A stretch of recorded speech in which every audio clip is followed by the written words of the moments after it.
Hello guys, कैसे हैं आप सब लोग। सबसे पहले congratulations to all of you. आप सबको नेक्स्ट सेमेस्टर में प्रमोट किया गया है, यानी आज से हम 4th सेमेस्टर नहीं 5th सेमेस्टर के मैथ्स को पढ़ेंगे। तो all the best for this semester and let's start the video.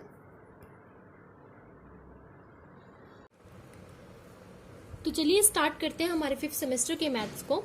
तो इसमें हमारे पास 3 मैथ होंगे जो कि हर सेमेस्टर में होते हैं। फर्स्ट होगा real analysis, second group and rings and third होगा न्यूमेरिकल एनालिसिस। आज हम स्टार्ट करेंगे रियल एनालिसिस। रियल एनालिसिस पढ़ने से पहले हम सीक्वेंस सीरीज की कुछ डेफिनेशंस को पढ़ लेते हैं जिनकी इस मैथ में यूज होगा। तो सबसे पहले हमारा सेट हमने पढ़ा था। Set is a well defined collection of distinct object. Well defined collection of distinct object यानी अलग अलग नंबर्स की एक कलेक्शन को एक प्रॉपर एक रूल अप्लाई करके जब हम नंबर्स को कलेक्ट करते हैं तो उसे हम कहते हैं सेट। ठीक है, फिर है हमारे पास फाइनाइट सेट। फाइनाइट सेट क्या होता है? जिसमें हमारे पास जो नंबर ऑफ एलिमेंट्स हो वो फाइनाइट हो, यानी हमें पता हो कि सेट में कितने एलिमेंट्स हैं। इनफाइनाइट जब हमें नहीं पता हो कि सेट में कितने एलिमेंट्स हैं। ठीक है, a set which has infinite number of elements is called infinite set.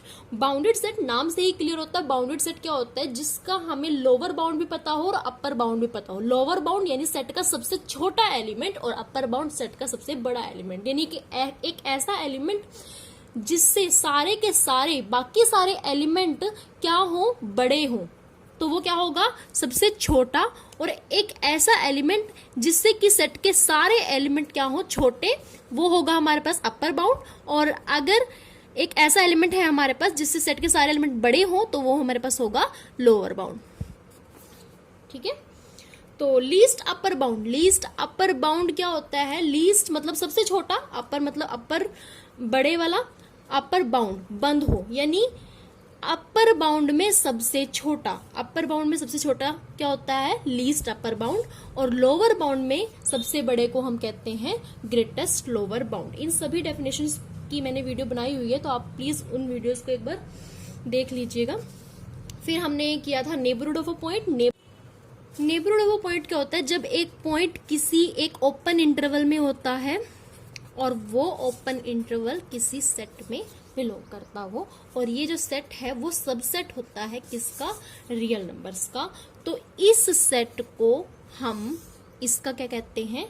Neighbourhood. और इस पॉइंट को, इस सेट का क्या कहेंगे? Interior point. ठीक है, P जो है वो A का इंटीरियर पॉइंट है, बट A P का क्या है? Neighbourhood of a point. ठीक है, तो इस तरीके से हमारे पास नेबरहुड और इंटीरियर पॉइंट होता है। Interior point of a set ये होता है, लेकिन इंटीरियर ऑफ अ सेट यानी कि जितने भी हमारे इंटीरियर पॉइंट होंगे उन सब की एक कलेक्शन, उन सब का एक सेट बनाएंगे जिसे हम बोलते हैं इंटीरियर ऑफ अ सेट।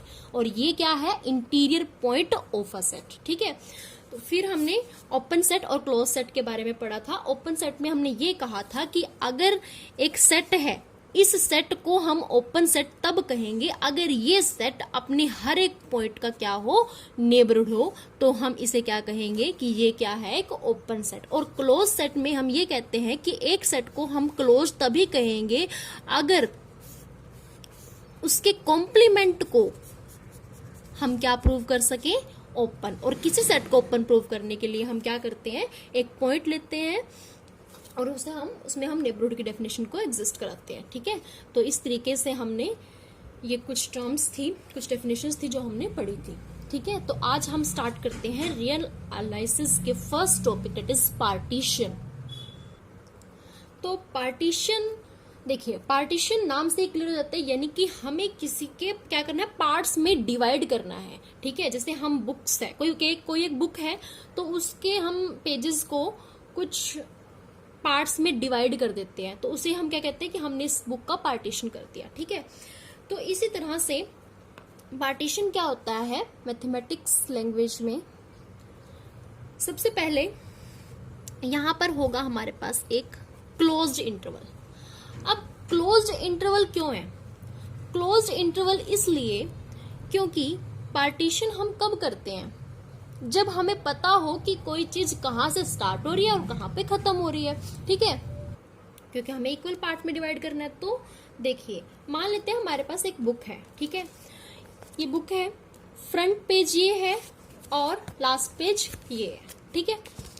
तो अब अगर हम इसको कुछ पार्ट्स में डिवाइड कर देते हैं इस तरीके से, ठीक है, तो जिसका इसका जो फर्स्ट पार्ट होगा वो उस पार्ट में जो इसका फर्स्ट पेज होगा वो अभी भी यही है और पार्टीशन करने से पहले भी यही था, और लास्ट में जब हम इसका पार्टीशन कर देंगे लास्ट पार्ट में लास्ट पेज यही रहेगा और जब पार्टीशन करने से पहले भी लास्ट यही था।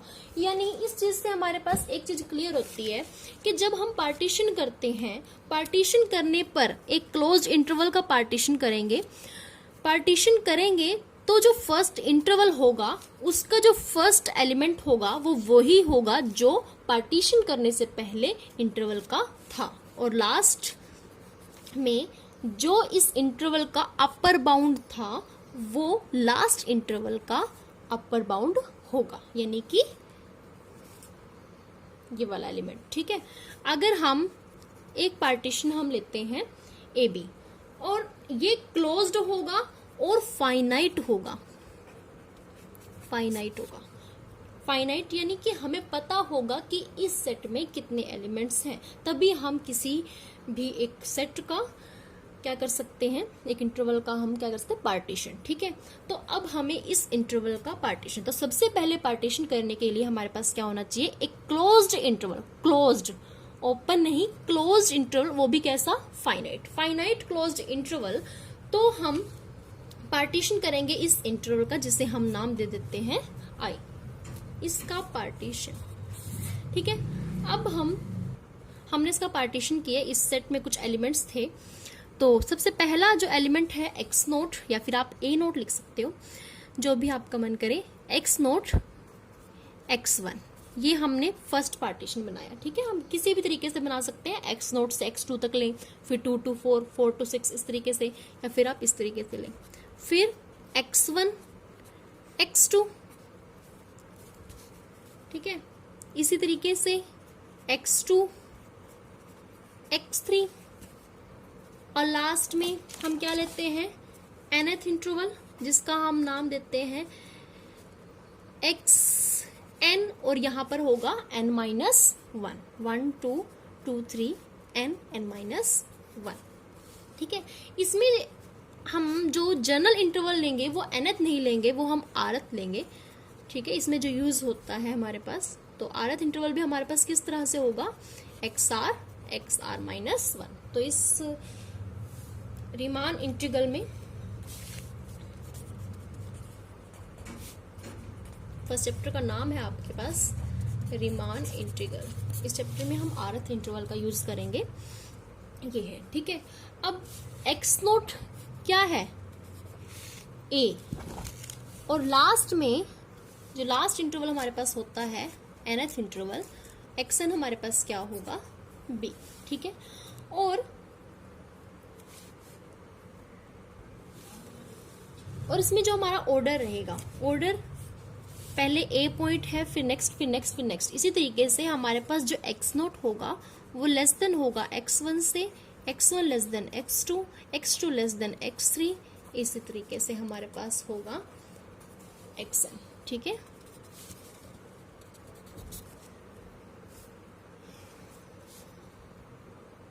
Let's take an example. मान लेते हैं हमारे पास एक क्लोज्ड फाइनाइट इंटरवल है 0 to 10, ठीक है। ये हमारे पास है A और ये है हमारे पास B। तो फर्स्ट पॉइंट हम लेते हैं इंटरवल 0 to 2, इसका पार्टीशन करेंगे, ये है हमारे पास I और ये है P पार्टीशन, 0 to 2, फिर है हमारे पास 2 to 4, फिर 4 to 6, 6 to 8, 8 to 10, ठीक है, इस तरीके से। तो यहाँ पे हमारे पास जो A था वो अभी भी यही है और B अभी भी हमारे पास 10 ही है। इसी तरीके से हम किसी भी इंटरवल का एक इस तरीके से हम पार्टीशन कर सकते हैं, ठीक है। ऑर्डर यही रहेगा हमारे पास 0 2 2 4 यानी कि इंक्रीजिंग ऑर्डर में रहेंगे। ठीक है, तो सबसे पहले अगर हमारे पास लोअर बाउंड है तो हर एक इंटरवल में ये लोअर बाउंड होगा या upper bound, lower bound upper bound, lower bound upper bound, और एक ऑर्डर चल रहा है इस तरीके से। ठीक है, अब बात आती है इंटरवल की लेंथ। इंटरवल की लेंथ यानी कि ये हमारे पास इंटरवल है और ये है हमारे सब इंटरवल्स। जैसे हमने पढ़ा था सेट और सबसेट के बारे में, यानी सेट से ही कुछ एलिमेंट्स को हम उठाते हैं और उनमें भी वो ही रूल अप्लाई होता है, इसीलिए हम उन्हें कहते हैं सबसेट। इसी तरीके से हमारे पास ये एक इंटरवल है और ये है हमारे पास sub interval. Length of sub interval, जो हमारे पास एक सब इंटरवल का अपर बाउंड होगा और जो लोअर बाउंड होगा, उनका जो डिफरेंस होता है उसे हम कहते हैं लेंथ ऑफ सब इंटरवल, यानी 2 - 0। तो इसकी लेंथ जो हुई वो क्या हुई 2। इसमें भी हमारे पास लेंथ 2 है। इस तरीके से लेंथ होती है upper bound minus lower bound, और इस लेंथ ऑफ सब इंटरवल्स को हम डिनोट करते हैं डेल्टा आर। आर यानी क्योंकि हम इसमें आरथ इंटरवल का यूज करते हैं, यानी आरथ इंटरवल हमारे पास होगा XR-1 और XR, तो इसकी जो लेंथ होगी इसको हम डिनोट करेंगे डेल्टा आर से। अगर हमारे पास फर्स्ट इंटरवल है तो ये होगा हमारे पास delta 1, second interval delta 2, third interval delta 3। तो इस तरीके से लेंथ ऑफ सब इंटरवल्स को हम डिनोट करते हैं डेल्टा आर से, और इसकी जो लेंथ है उसको हम किस तरीके से निकालते हैं XR-1। ठीक है, इस तरीके से हम इसकी लेंथ को फाइंड आउट करते हैं। अब बात करते हैं नॉर्म ऑफ पार्टीशन।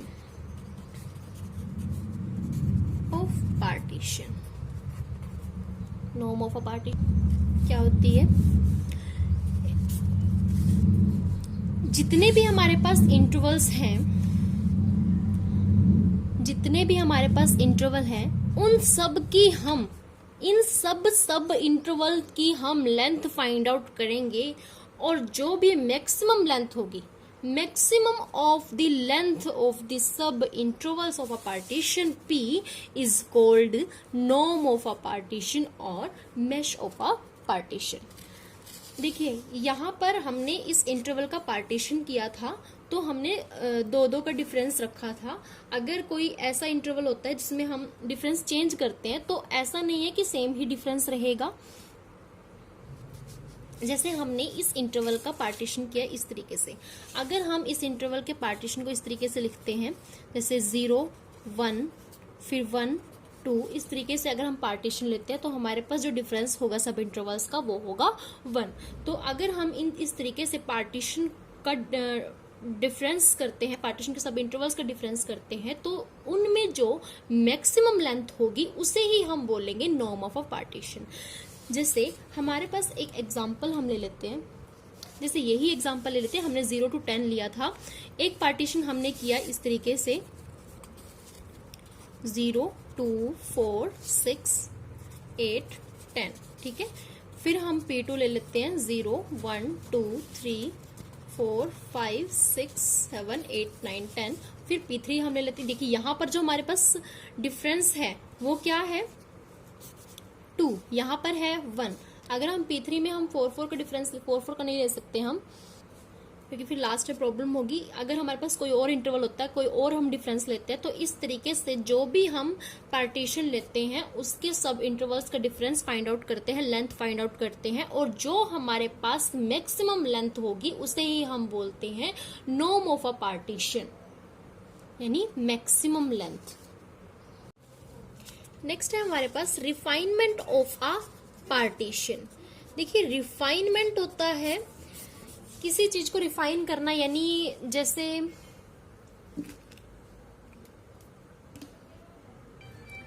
हमने एक स्टोरी पढ़ी तो हमें पता लगा कि इसमें ऐसे हुआ। पहले जैसे हम कोई स्टोरी पढ़ते हैं तो हम जैसे हमें स्टेप बाय स्टेप हम उसको दिमाग में रखते हैं, लेकिन जब हम उसे दोबारा पढ़ते हैं तो हम उसके कुछ और इम्पोर्टेंट टॉपिक्स को, इम्पोर्टेंट पॉइंट्स को हम देखते हैं कि अच्छा ऐसे भी हुआ था। तो इस तरीके से रिफाइन का मतलब होता है कि शोधन करना, हिंदी में इसका मीनिंग होता है शोधन। शोधन यानी और निचोड़ कर उसका मीनिंग निकालना। जैसे क्या होगा अगर हमारे पास एक इंटरवल है, सबसे पहले हमारे पास क्या होता है, एक इंटरवल जिसका हम क्या करते हैं, पार्टीशन। तो ये हमारे पास है एक इंटरवल, आई इंटरवल। इस इंटरवल का हम पार्टीशन करेंगे, ठीक है। इस पार्टीशन का क्या करेंगे, इस पार्टीशन को हम रिफाइन करेंगे। कैसे, जैसे हमारे पास इंटरवल हम यही ले लेते हैं 0 to 10, ठीक है। तो ये हमारे पास है आई इंटरवल, P इसका है पार्टीशन जिसमें हमारे पास पॉइंट्स हैं 0, 2, 4, 6, 8, 10। इस तरीके से हमने ये पार्टीशन लिया। अब इस पार्टीशन की रिफाइनमेंट करेंगे, इसको हम डिनोट करते हैं P डैश से, ठीक है। P प्राइम कह सकते हैं, P डैश। तो इस पार्टीशन की रिफाइनमेंट क्या होगी, अगर हम इसको इस तरीके से लिख लें तो ये होगी इसकी रिफाइनमेंट। यानी रिफाइनमेंट क्या होती है, रिफाइनमेंट ऑफ पार्टीशन P क्या होगी कि इसमें ये वाले पॉइंट तो होंगे ही, रिफाइनमेंट में पार्टीशन वाले पॉइंट तो होंगे ही, लेकिन कुछ एक्स्ट्रा पॉइंट्स भी होंगे, कुछ एक्स्ट्रा पॉइंट्स भी होंगे, ठीक है। तो रिफाइनमेंट यानी पार्टीशन को हमने क्या कर दिया, रिफाइन कर दिया। और जैसे ही हमने रिफाइन किया तो हमने देखा कि इस पार्टीशन में तो क्या है, कुछ एक्स्ट्रा पॉइंट्स हैं। तो इस पार्टीशन के इंटरवल को, जो जनरल इंटरवल होता है, इस पार्टीशन के जनरल इंटरवल को हम कैसे लिखते हैं, XR-1 और XR, ठीक है। और जैसे ही इसमें एक्स्ट्रा पॉइंट्स आए, तो इस इंटरवल में एक्स्ट्रा पॉइंट आए, उनको हम किससे डिनोट करते हैं, एक्सायर। यानी कि जितने भी एक्स्ट्रा पॉइंट्स हैं उन सबको हम बोल देते हैं एक्सायर। एक पॉइंट से डिनोट करेंगे, डेट इज एक्सायर। यानी कि XI1, XI2, XI3, XI4 इस तरीके से, ठीक है। तो अब यहां से एक बात तो क्लियर हो जाती है कि जो हमारे पास पार्टीशन होता है, पार्टीशन हमेशा ही बिलोंग करता है किसमें, रिफाइनमेंट में, ठीक है। यानी कि ये हमारे पास बड़ा पार्टीशन होगा और ये छोटा। तो रिफाइनमेंट क्या होती है, every point of P is a point of P dash and may have some other points of this interval। यानी इस रिफाइनमेंट में ये वाले पॉइंट तो होंगे ही, लेकिन कुछ एक्स्ट्रा पॉइंट्स होंगे किसके, इस इंटरवल के, जो भी हम इंटरवल लेते हैं, ठीक है। जैसे हम एक और एग्जांपल ले लेते हैं जो कि आपके मैथ में भी दिया गया है, 1, 3। ये एक इंटरवल है, इसका हमने पार्टीशन किया इस तरीके से, ठीक है। रिफाइनमेंट की, तो रिफाइनमेंट हम इस तरीके से ले लेते हैं 1.5, 2, 3। ये इसकी रिफाइनमेंट है, ठीक है। कितने भी आप एक्स्ट्रा पॉइंट ले सकते हैं, ठीक है। कुछ एक्स्ट्रा पॉइंट होने चाहिए, लेकिन उसे हम रिफाइनमेंट बोलेंगे। अगर मैं इसको इस तरीके से लिखूं 1, 1.5, 2.1, 2.2, 3, ये इसकी P की रिफाइनमेंट नहीं है। क्यों? क्योंकि रिफाइनमेंट का मतलब ये कहा गया है कि पार्टीशन वाले पॉइंट्स तो होने ही चाहिए, एक्स्ट्रा पॉइंट हो ठीक है, लेकिन पार्टीशन वाले जरूर होने चाहिए। तो यहाँ पे तो हमारे पास हमने 2 तो लिया ही नहीं, यानी इसमें पार्टीशन वाले जो पॉइंट्स हैं वो नहीं है, एक पॉइंट नहीं है, तो इसमें पार्टीशन वाला पॉइंट नहीं है, तो ये इसकी रिफाइनमेंट नहीं है, ये हमारी रिफाइनमेंट होगी। तो हम कहते हैं कि कुछ एक्स्ट्रा पॉइंट्स होंगे लेकिन पार्टीशन वाले पॉइंट्स भी होंगे, तो इसे हम कहते हैं रिफाइनमेंट। रिफाइनमेंट यानी रिफाइन करना एक पार्टीशन को, ठीक है, उसका निचोड़ करना, ठीक है। तो इस तरीके से हमारे पास ये होता है रिफाइनमेंट। तो कल हम पढ़ेंगे अपर सम एंड लोअर सम और कुछ theorems. Thank you so much guys.